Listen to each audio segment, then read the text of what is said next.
Grebeg or grebeg is an important ceremony at the Yogyakarta Palace which is held 3 times a year according to the Javanese calendar.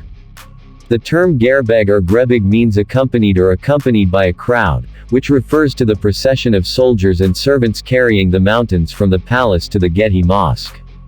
However, there is also an opinion that the term grebeg or grebeg comes from the word gumrebeg, which refers to the roar of the wind or the crowd caused during the ceremony. Grebeg Sawal is held at the Yogyakarta Palace on Shawwal 1 or Eid al-Fitri. Meanwhile Grebeg Baisar is held on the 10th of Great Britain Eid al-Adha, and Grebeg Mulad on the 12th of Mulad, the Prophet's birthday.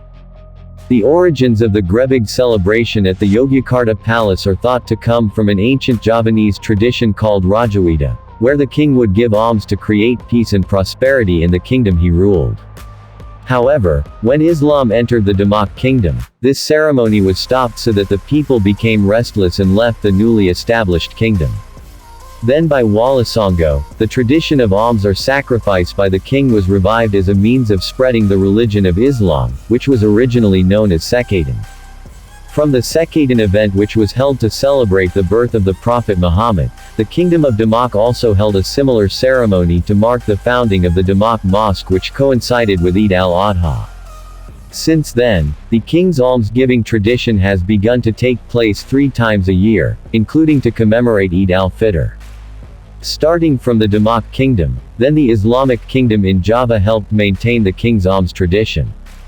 Quoted from the DIY Culture Service page, the grebeg tradition at the Yogyakarta Palace was first held by Sultan Hamengkubuwono I. Before integrating with the Republic of Indonesia, during the grebeg, regents and officials from all areas of the Yogyakarta government took place. Those who attended, both from the Negaragung area, the core area of the kingdom, and abroad, areas outside the core area of the kingdom, came to Kutanegara, the royal capital, to face the Sultan and hand over tribute. This makes grebeg not only have Islamic nuances, but also political nuances, namely as a sign of his loyalty to the Sultan. Apart from that, the Sultan and the objects which are symbols of his greatness, Ampilan Dalem, will also leave Bangsal Kencana towards Satyangal to be witnessed by the entire community.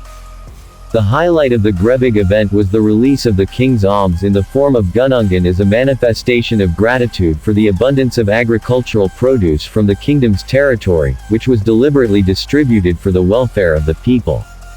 Then before the Japanese colonial period 1942-1945 Pisawanan Grebeg was still held. Until then Pisawanan Grebeg was only held during Grebeg Mulad in the Dal year in Bangsal Kencana.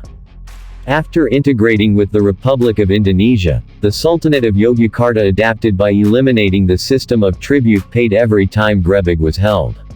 Only after 1970, the grebeg tradition at the Yogyakarta Palace began to become known to the wider community in line with the tourism development that was rife at that time.